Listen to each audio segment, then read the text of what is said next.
आपण पाहत आहात सत्यदर्शन न्यूज। प्रणिती शिंदेंच्या वाहनावर हल्ला, आंदोलक नसून भाजपचे लोक होती असा आरोप। काँग्रेसच्या सोलापूर लोकसभेच्या उमेदवार प्रणिती शिंदे गावभेट दौरे करत असताना सोलापूर जिल्हाभर विविध ठिकाणी भेटी देत मतदारांशी संवाद साधत होत्या। प्रणिती शिंदे या गुरुवारी दिवसभर पंढरपूर तालुक्यातील विविध गावांना भेटी देत सरकोली गावात गेले असता प्रणिती शिंदेंच्या वाहनाला अडवून जबरदस्त घोषणाबाजी करण्यात आली। वाहनाची तोडफोड करण्याचा प्रयत्न काही जणांनी केला।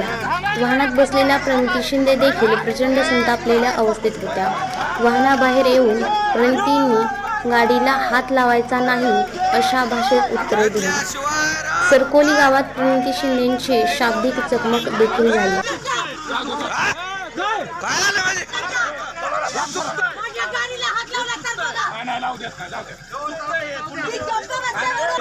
सोलापुरात आल्यानंतर प्रणिती शिंदेंनी माध्यमांना माहिती देताना सांगितले की गाठी चालू होती आणि अनेक दिवसापासून चालू आहे। गावबंदी आहे आणि त्याचा मी रिस्पेक्ट करते, पण काही लोक आंदोलकांच्या नावाने, ते आंदोलक नाही आहेत आणि का मराठा आंदोलकांना समर्थन आहे, पण भाजपची लोक आंदोलकाचं नाव पुढे घेऊन येत आहेत आणि त्यांनी आता माझ्या गाडीवर आणि माझ्यावर हल्ला करण्याचा प्रयत्न केला। ते BJPचेच होते आणि त्यांनी माझ्या गाडीला फोडण्याचा प्रयत्न केला। मी संयमाने गाडीत बसली, मी काही बोलली नाही, माझी काच वर होती, त्यांना मी ते करू दिलं। मग ते लिमिटच्या बाहेर गेलं, मग मी उतरले, त्यांना ओरडली आणि सांगितलं माझ्या गाडीला हात नका लावू। पण ते ऐकण्याच्या मनस्थितीत नव्हते आणि एका महिला आमदाराच्या अंगावर येण्याचा त्या ठिकाणी प्रयत्न केला, माझ्या गाडीची तोडफोड केली।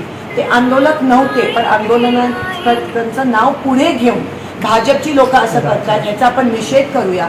आणि मला असं वाटतं की जरांगे पाटीलजींनी पण नोंद करावी, कारण का भाजप कसा आहे या गोष्टीचा फायदा करून आमच्यावर, महिला काँग्रेसच्या आमदारांवर हल्ला करण्याचा प्रयत्न करतो। ते खरं तर शिवरायांची शिकवण आहे की महिलांच्या बाबतीत आपण जाणतो, कल्याणच्या सुविधांची सुनासिकी होते।